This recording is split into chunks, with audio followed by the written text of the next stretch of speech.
부활절 2024 첫 번째 고린도전서 15장 10절 말씀 같이 하겠습니다. 그러나 나의 나 된 것은 하나님의 은혜로 된 것이니 내게 주신 그의 은혜가 헛되지 아니하여 내가 모든 사도보다 더 많이 수고하였으나 내가 아니요 오직 나와 함께 하신 하나님의 은혜로라. 아멘. 아멘. 이런 얘기 종종 들어보셨을 것입니다.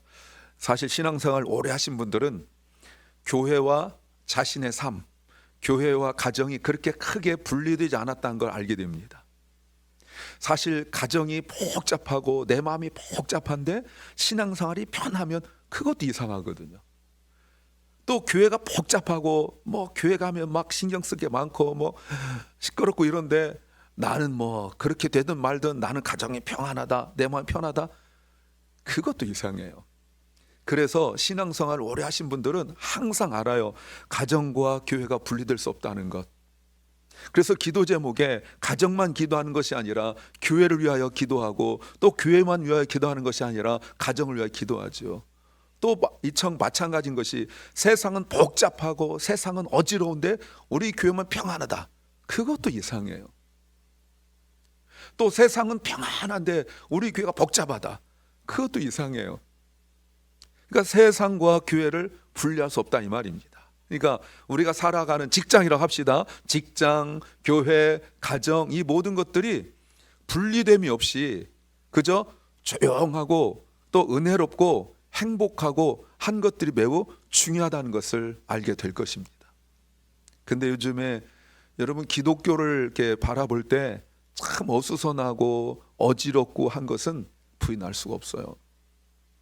영화, 드라마, 책, 얼마나 기독교를 공격하고 교회를 공격하고 그런지 모릅니다. 그럴 수 있어요.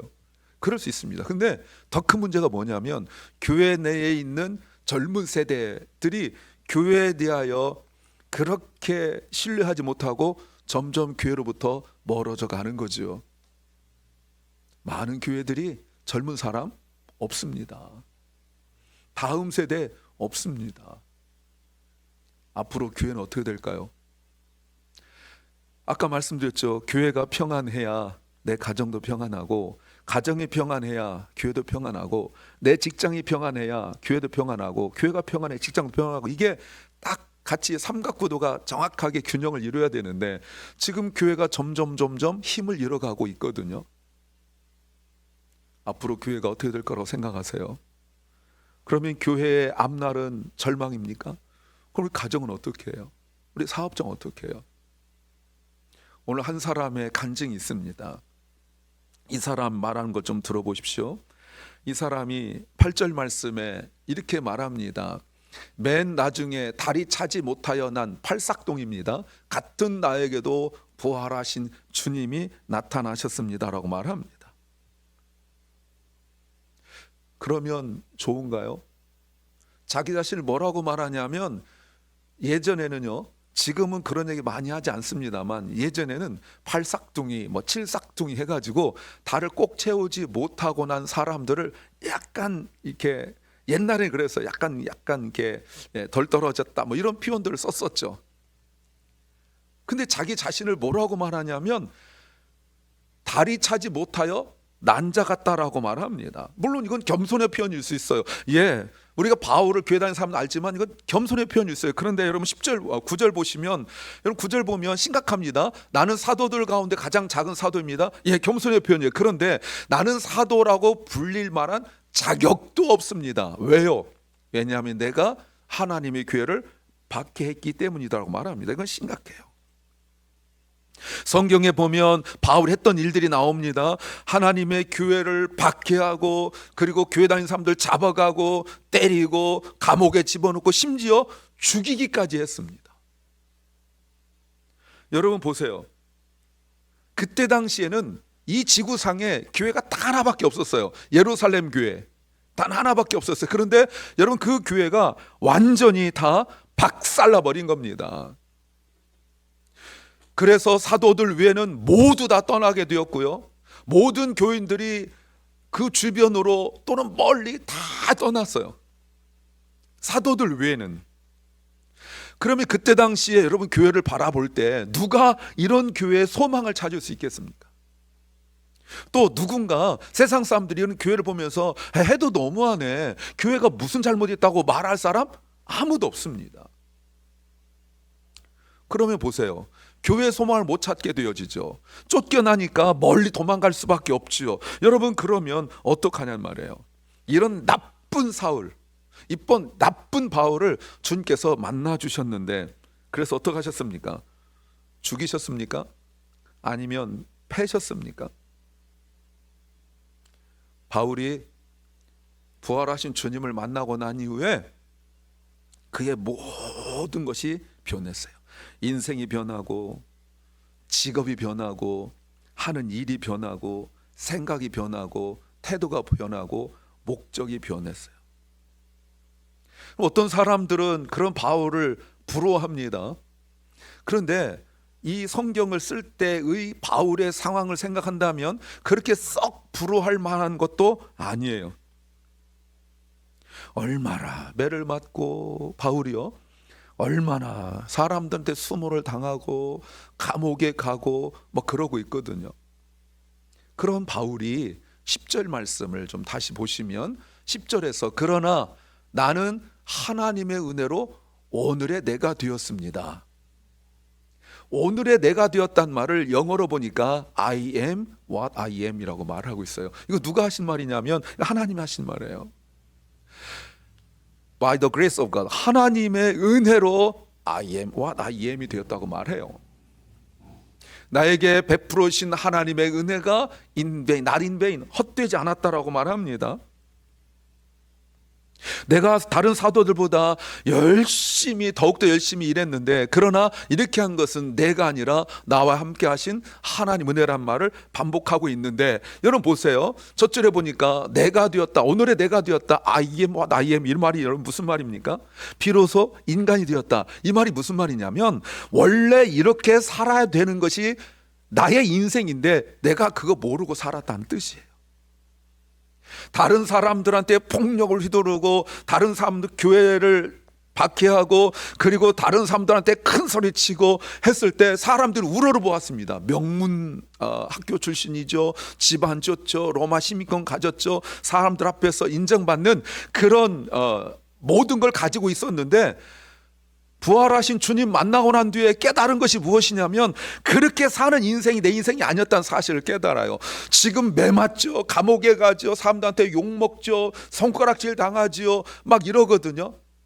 이러고 있는데 이것이 원래 내가 이 땅에 태어나서 살아야 될 인생이라고 말하는 것이 바로 이거예요. 그런데 이게 뭐냐면 나의 노력이라고 말하지 않고 하나님의 은혜라고 말하고 있어요. 내가 옳은 줄 알았죠. 그래서 율법적으로, 신앙적으로 자기 나름대로 열심히 살았습니다. 사람들에게 인정받았습니다.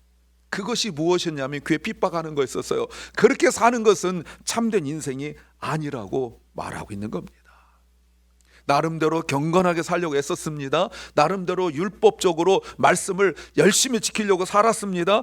그런데 그렇게 살았던 자기 자신의 모습은 진짜 자기 자신의 모습 I am what I am이 아니었다는 거예요. 지금 예수 그리스도의 사도가 되었기 때문에 그가 당한 어마어마한 일들 성경에 많이 기록되어 있잖아요. 아까도 말씀드렸죠. 그렇게 겪고 있는데 그렇게 사람들 앞에서 그 수모를 당하고 창피를 당하고, 어떤 때는 돌에 맞아 죽어서 죽은 줄 알고 버렸는데 또 일어나서 또 복음 증거로 나가고 막 이랬거든요. 사람들이 말할 때 너 예루살렘 올라가면 죽어, 그런데도 예루살렘 올라가서 기어이 거기서 맞고 또 감옥에 들어가고 이랬는데, 바울이 뭐라고 말하냐면 이게 내 인생이래요. I am what I am. 이게 진짜 내 인생이었대요. 옛날에 뭐 매맞지도 않고 사람들 앞에서 좋은 대접받고 인정받고 할 때 사람들은 와 했는데 뭐예요? 바울이 말하기를 이건 내 진짜 인생이 아니었다고 말해요. 사랑하는 여러분, 그래서 하는 고백이 그러나 나의 나 된 것은 하나님의 은혜라. 아멘입니까? 아멘. 부활하신 주님을 만났기 때문에, 만약에 부활하신 주님을 만나지 않았더라면 바울은 네 맞아요, 이런 고난, 이런 매 맞는 거 어려움 없었을 거예요. 사람들한테 인정받죠. 로마 시민권 있죠. 최고의 대학 나왔죠. 사람들에게 뭐 여러모로 존경받고 그런단 말이에요. 부활하신 주님 만나지 않았더라면 이 고생할 필요가 없지요. 부활하신 주님 만나지 않았더라면 이렇게 눈물을 흘리고 이럴 필요 없지요. 근데 뭐라고 말해요? 이건 내 인생이 아니었다는 거예요. 이렇게 사는 것이 하나님의 은혜라고 고백하는 것입니다. 스데반 죽일 때 앞장서서 죽여야 된다고 했던 사람, 그런 사람이 교회를 핍박하여 이 지구상에 단 하나밖에 없는 그 교회를 박살내서 없애버린 그 사람, 예수 믿는다는 이유 하나만으로 데려다가 때리고 죽였던 그 사람조차 부활하신 주님 만났을 때 그의 모든 것들이 다 변화되어졌다는 것입니다. 어떻게 우리가 새로운 인생 살 수 있어요? 사람들은 이렇게 생각합니다. 마음먹으면 되는 거 아닙니까? 내가 딱 결정하면 되는 거 아닙니까? 그렇게 사는 인생이 어디 있어요? 그렇게 쉬운 인생이 어디 있어요, 여러분? 안 됩니다. 여러분, 그 후에 바울은 그리스도를 만나고 난 이후에 정말 힘들고 어렵고 이런 일들이 많았지만 이 모든 것들이 다 하나님의 은혜라고 반복하여 말할 수 있는 거죠. 그런데 왜 이런 말 할까요? 12절 말씀 때문에 그래요. 그리스도께서 죽은 사람 가운데서 살아나셨다고 우리가 전파하는데 어찌하여 교회 다니고 있는 여러분 중에 어떤 사람들은 죽은 사람의 부활이 없다고 말합니까? 잘 들어보세요. 교회 안 다닌 사람들이 그리스도의 부활을 믿지 않는다. 그럴 수 있죠. 누가 믿겠어요? 2000년 동안 믿을 사람 거의 없어요. 그런데 교회 내에서 교회 다닌 사람이 그리스도의 부활로 말미암은 우리의 부활을 믿지 않고 있다는 거예요. 그래서 바울이 뭐라고 말합니까? 내가 부활하신 주님 만났다. 원래 내가 그렇게 인정받을 수 없는 사람이고 내가 정말 못된 짓 하며 살았는데, 신앙적으로 정말 하나님 앞에 부끄러운 사람으로 살았는데 부활하신 주님을 만났을 때 내가 이렇게 새로운 인생을 살게 되었다고 말하죠. 내가 증거자다 이렇게 말합니다. 바울이 사람이 부활할 수 없다라고 믿었고 또 그렇게 생각해서 부활했다고 믿는 사람들을 때리고 감옥에 집어넣고 이랬었는데 자기 인생이 변한 것이 증거인데, 내가 경험했는데 그렇지 못하다고 말하고 있는 거예요. 그럼 어떤 문제가 생길까요? 크게 두 가지 문제가 생겨요. 하나는 17절입니다. 그리스도께서 다시 살아나지 않았다면, 부활이 없다면 여러분의 믿음도 헛된 것이고 여러분은 아직도 죄 가운데 있을 것입니다. 이 말의 의미가 뭐죠? 이 말이 헛되단 말이 무슨 말이에요? 헛되단 말이 이런 말이에요. 말로는 내가 그리스도입니다 라고 말하지만 사실은 그리스도의 부활이 없다라고 말한다면 그것은 거짓말쟁이가 된다는 거예요. 내가 태권도가 10단입니다. 그런데 내가 벽돌 한 장 못 깨고 그리고 태극 1장도 못하고 뭐 이러면 너 진짜 태권도 10단이야? 뭐 이럴 거 아니에요. 내가 피아노 전공하여 뭐 내가 줄리어드 나왔다, 뭐 버클리 나왔다 이렇게 하는데 피아노 쳐보라 하니까 도레미도 못 쳐. 그럼 사람들이 뭐라고 생각하겠어요? 뻥친다 이렇게 할 거 아니에요. 지금 그 말이에요. 헛되단 말이에요. 그리스도의 부활이 없다면 내가 아무리 경건하게 신앙생활하고 내가 아무리 예배를 잘 드려도 다 거짓말장일 뿐이라는 사실입니다. 그런데 이거는 교리라고 말할 수 있죠. 적용적으로 19절 말씀 보세요. 19절에 그리스도 안에서 우리가 바라는 것이 이 세상에만 해당된다면, 이게 뭐냐면 부활이 없다면 이런 뜻이에요. 우리는 세상 사람들 가운데서 가장 불쌍한 사람일 것입니다 라고 말해요. 모든 것이 헛됩니다. 믿지 아니하면 부활도 헛됩니다. 아까 바울이 말한 것처럼 자기들의 설교도 다 헛되다고 말합니다. 더욱 안타까운 것은 모든 사람들 가운데 가장 불쌍한 사람이라고 말하는 거죠. 한번 생각해 보세요. 부활을 믿지 못하는 사람 보면 불쌍해 이런 생각 들어갑니까? 이런 생각 들어야 되거든요. 네가 제일 불쌍해 이래야 되거든요.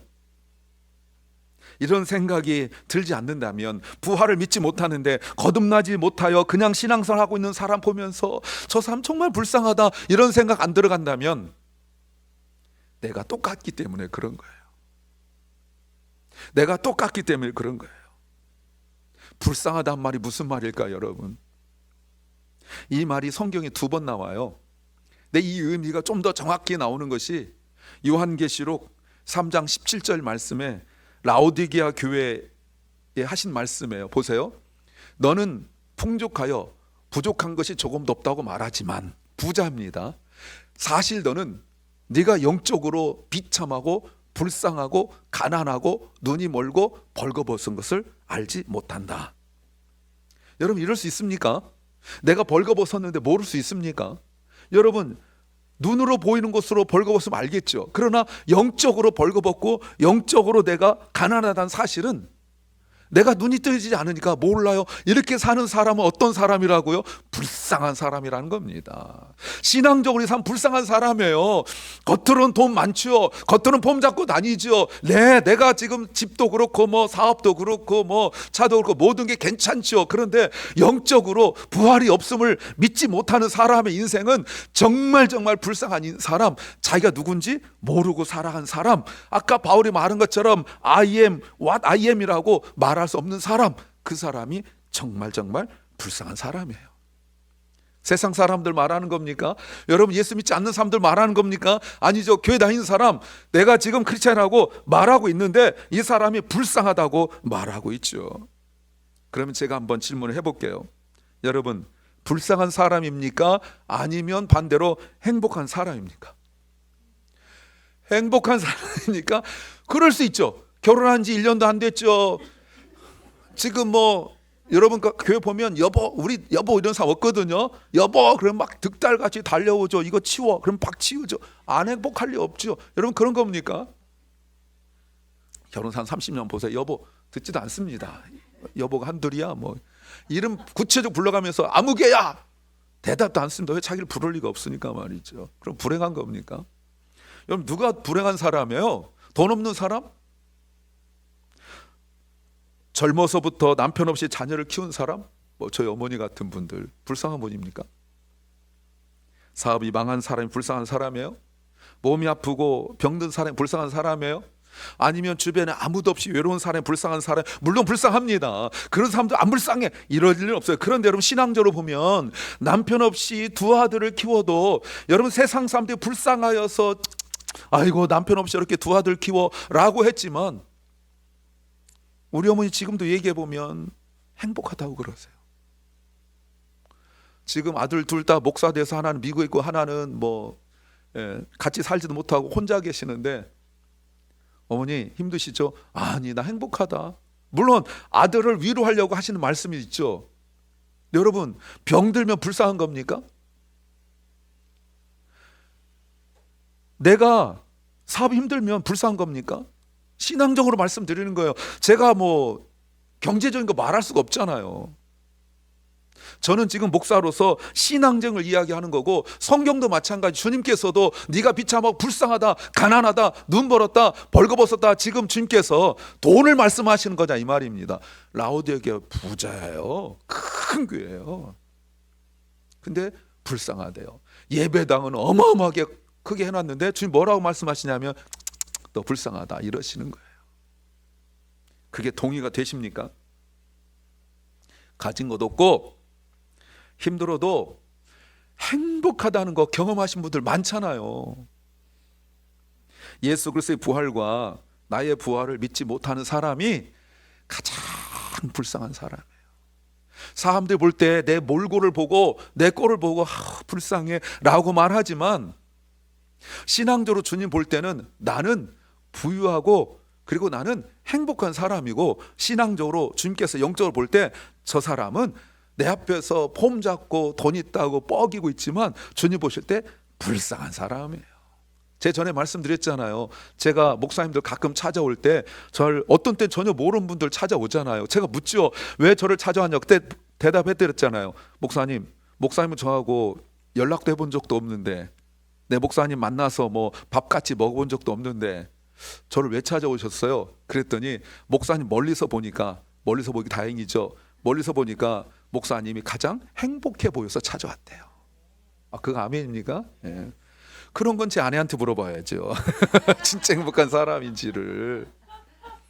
보기에 그렇다 이 말입니다.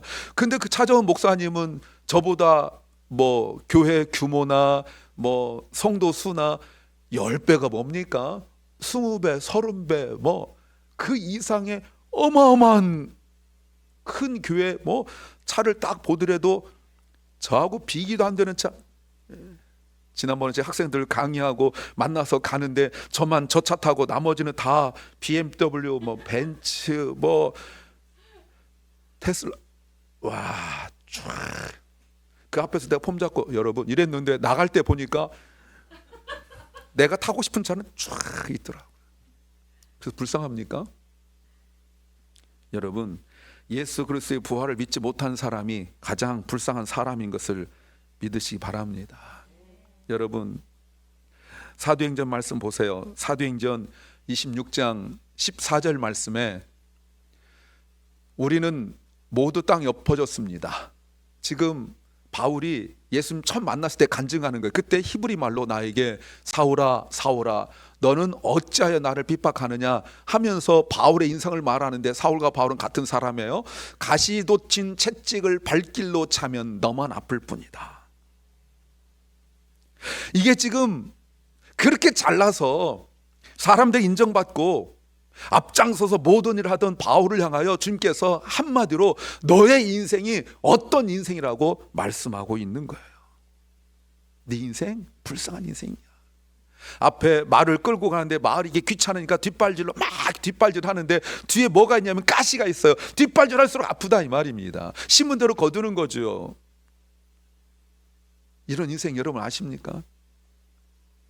그렇게 잘났다고 그러는데, 그렇게 나 자신 괜찮다고 그러는데 주님 볼 때 참 불쌍한 인생이라고 그렇게 말씀하시는 거예요. 주님이 지금 내 인생을 보면 뭐라고 말씀하실까요? 주님께서 나를 보시면서 너 이름 불러가면서 너 어찌 그렇게 고생하니? 너 지금 하면 할수록 넌 더 고생이야. 왜 이렇게 바보 같니? 하신 말씀을 듣고 바울이 정신이 번쩍 났어요. 이렇게 사는 것이 내 인생이 아니구나. 사랑하는 여러분, 말씀을 들을 때 그 결과 중요한 게 뭐냐면, 말씀을 듣게 되어지면 내 인생을 내가 깨달을 수 있고 어떻게 사는 것이 진짜 인생인지 알게 되어지는 큰 특징이 말씀의 특징입니다. 그저 뭐 누구 이름 알고 성경 어디 있는 거 알고 여러분 이렇게 하는 것이 아니라 말씀을 들으면 자기 인생을 알게 되어지는 거예요. 여기에 적합한 그림 하나 보세요. 이재석 씨라고요. 한국 분인데, 이분이 한국에서, 여러분 한국 뭐 그 학벌 사회잖아요. 이분이 그렇게 굉장히 좋은 학교를 안 나왔어요. 그래서 광고를 이렇게 만드는데 그렇게 인정 못 받았어요. 그런데 이게 세계 출품했는데 세계에서 전쟁 반대 2008년도에요. 뿌린 대로 거두리라. What goes around comes around 이런 했는데 전봇대로 만든 거예요. 원래 그림은 길게 총을 쏘고 있는 건데 전봇대로 돌려가지고 만약에 저 군사가 총을 팡 쏘면 누가 맞을까요? 자기가 맞죠. 뒤통수 만든 말 여기서 나온 말이에요. 심은 대로 거둔다는 거죠. 그렇게 잘난 인생이라고 생각했던 바울이, 스스로도 생각했고 다른 사람들께 생각했던 바울이 부활하신 주님 만나고 나니까 자기가 얼마나 불쌍한 인생인지 그때서야 깨닫게 되었다는 것입니다. 그걸 모르고 얼마나 자기가 열심히 살았어요. 열심히 살수록 마치 말이 뒷발질하여 가시를 차듯이 그렇게 살아가는 불쌍한 인생. 그러니 자기가 왜 이렇게 아픈지 모르는 거 아니에요. 부활을 믿지 못하는 인생이 노력하면 노력할수록 자기가 말이 뒷발질하여 가시를 차는 것처럼 아픈데 자기가 왜 이렇게 아픈지 모르니까 맨날 남만 원망하는 거 아니에요. 맨날 다른 사람 원망하는 거 아니에요. 왜 이렇게 이건 좁게 만들었어? 왜 이렇게 이건 이렇게 만들었어? 이 길은 왜 이래? 뭐 마차는 왜 이래? 맨날 이런 말만 했을 거 아니에요. 사실은 자기의 그 본질적인 영적인 문제가 있다는 사실을 깨닫지 못하면서 말이죠. 부활하신 주님 만나서 말씀 듣고 자기 인생이 무엇인지 알고 난 이후에 바울이 옛날이 좋았지라고 한 번도 말한 적이 없어요. 바울이 그냥 맞아, 내 인생이 이게 아니지 라고 깨닫는 정도가 아니라, 여러분, 바울이 부활하신 주님 만나고 난 이후에 주님께서 콜링하셨죠. 부름받고 난 이후에 언제까지요? 순교당할 때까지, 죽을 때까지 순종했어요. 왜요? 그 인생이 진짜 인생이니까. 부활은요, 예수 그리스도의 부활은 그저 교리적으로 주님 다시 살아나셨다 이것만 말하는 것이 아니라 우리로 하여금 참 인생이 무엇인지 알게 하니까 가진 것 없고 내세울 것 없지만 진짜 행복함이 내 속에 있는 거예요. 그래서 말하는 거예요. 그래서 바울도 뭐라고 말했습니까? 야, 너 그 몇 마디 말로 나를 전도하려고 그러느냐? 너 미친 거 아니야? 바울이 안 미쳤는데요? 이러지 않았어요. 누굴 지금 모욕하는 겁니까? 뭐 이러지 않았어요. 내가 이렇게 묶인 거 빼고는 다 나와 같이 되길 원합니다. 참 인생 알으니까 그러는 거예요. 여러분, 참 인생 알으니까. 여러분, 참 인생을 알면 돈 가진 사람들 그렇게, 물론 부럽긴 하지만 그거 뭐 그렇게 뭐 이렇게 애달질 않아요. 물론 인생도 깨닫고 돈도 많고 이러면 얼마나 좋겠어요. 선택하라면 그 둘은 참 드물어요. 근데 사랑하는 여러분, 그렇다면 예수님께서 십자가에서 죽으시고 부활하신 정말 중요한 목적이 우리를 구원하시기 위한 건데, 그 구원이 구원을 그치는 것이 아니라 우리의 참 행복을 위한 것임을 깨달으시기를 간절히 소망합니다. 그래서 부활하신 주님이 나중에 성경 보시면, 오늘도 바울 본문 위에 보면 바울이 제자들 찾아다니고 또 자기도 찾아오시고 또 뭐 한 번에 500명도 만나고 12제자도 만나고 예수님 죽으실 때까지 믿지 못하던 동생들도 다 만나고 이러는 거 왜요? 왜 그렇습니까? 우리 행복 때문에 그런 거예요. 다른 이유 없어요. 여러분, 무엇이 참 인생인지 아는 인생이 되라고 부활하신 주님께서 일일이 다 찾아다니시고 그런 거예요. 엠마오로 가던 두 제자 보십시오. 주님 부활하심을 들었지만 믿지 못할 때 그들의 얼굴이 어땠다고요? 슬펐다고 성경은 말하고 있어요. 슬퍼요. 알긴 알아요. 부활하시면 알긴 알아요. 근데 믿지 못해요. 그러면 그 인생이 자기들 원하는 방향으로 가고 있고 내가 원하는 거 얻을 수는 있지만 그 인생이 진짜 행복은 없다, 그 말입니다. 사랑하는 주님의 성도 여러분, 그러므로 나의 행복은 나의 소유나 나의 외적인 상황, 마음의 문제가 아니라 믿음의 문제인 것을 믿으시기 바랍니다. 나의 행복은 예수 그리스도의 부활에 있음을 믿으시기 바랍니다. 그렇다면요, 내가 그리스도의 부활을 믿는 만큼 행복한 거예요. 요즘에 마음도 복잡하고 힘들고 행복이 없어졌습니까? 묻죠. 행복하세요? 그러면 근데 요즘에 어렵고 말고. 그러면 부활은요, 아차 싶어야죠. 방금 그랬잖아요. 부활을 믿는 만큼 행복하다고. 그러니 부활의 믿음이 약해지니까 자꾸 다른 것들이 더 나에게 자꾸 오는 거예요. 이게 더 커 보이고 이 문제를 해결해야 될 것 같고 여기에 매달려야 될 것 같고 그럼 좀 더 행복할 것 같고 하는 것에 자꾸 그게 묶여다 보니까 진짜 행복을 찾지 못하게 되어지는 거예요. 그러니 그거 있으면 행복하고 없으면 지치고 그것 좀 잘 되면 헤헤거리고 안 되면 그렇게 힘들게 하고 다니는 그것이 부활과 아무런 관계가 없다는 사실입니다. 그러면 세상 사람과 뭐가 달라요? 사랑하는 여러분, 그렇다면 우리에게 부활주일만 부활주일로 지키는 것이 아니어야 합니다. 우리 개혁주의 신학은요, 매 주일이 부활을 기념하는 주일인 것입니다. 그렇다면 여러분, 주님께서 부활하셨기 때문에 우리가 유대인처럼 안식일을 지키지 않고 주일에 모여 주님께 예배를 드리고 말씀을 듣고 부활을 믿지 못하는 그 심령들이 변화되어 부활을 믿게 되어졌을 때 교리, 신학이 변한 것이 아니라 인생이 변한다고 믿으신다면 우리에게 매 주일은 우리의 행복을 확인하는 날이에요. 우리가 일주일 동안 세상에 살면서 때로는 지칠 때도 있고 때로는 힘들 때도 있고 때로는 눈에 보이는 것 때문에 낙심될 때도 있고 이럼에도 불구하고 우리가 이 주일에 주님 앞에 나와 예배할 때 부활의 그 영광과 은혜를 경험할 수만 있다면 참 행복은 예배 가운데 있는 줄로 믿습니다. 그래서 우리가 아무리 힘들고 어려워도 때로는 사람들이 불쌍히 여기고 찌찌거릴 수 있지만 우리가 주일에 교회 와서 예배 드릴 때 우리는 비로소 진정한 행복을 찾고 그 행복으로 또 세상에 나가서 또 살아가는 힘을 얻게 되는 줄로 믿습니다. 이렇게 정리할 수 있죠. 그렇다면 예배는 나의 행복의 시작이고 나의 행복의 이유가 되는 것입니다. 그런데 주일에 교회 와서 그리스도의 부활 때문에 누린 행복을 얻지 못한 사람이 더 안타깝죠. 그리스도인인데 예배는 드렸는데 그리스도로 말미암은 예배 행복을 누리지 못한 사람이 가장 불쌍한 사람이지요. 회비 500불 내고 가서 아무것도 먹지 못하고 오는 사람과 똑같죠. 그 앞에 먹을 거 엄청 많은데 아무것도 못 먹고 오면서 배 쫄쫄 굶는 사람과 똑같죠. 우리가 예배를 그래서 준비 잘해야 돼요. 미리 기도로 준비하고 주일에 교회 가서 그리스도의 부활의 행복을 맛보고 알게 해주세요 라는 그 기도가 우리에게 필요한 줄로 믿습니다.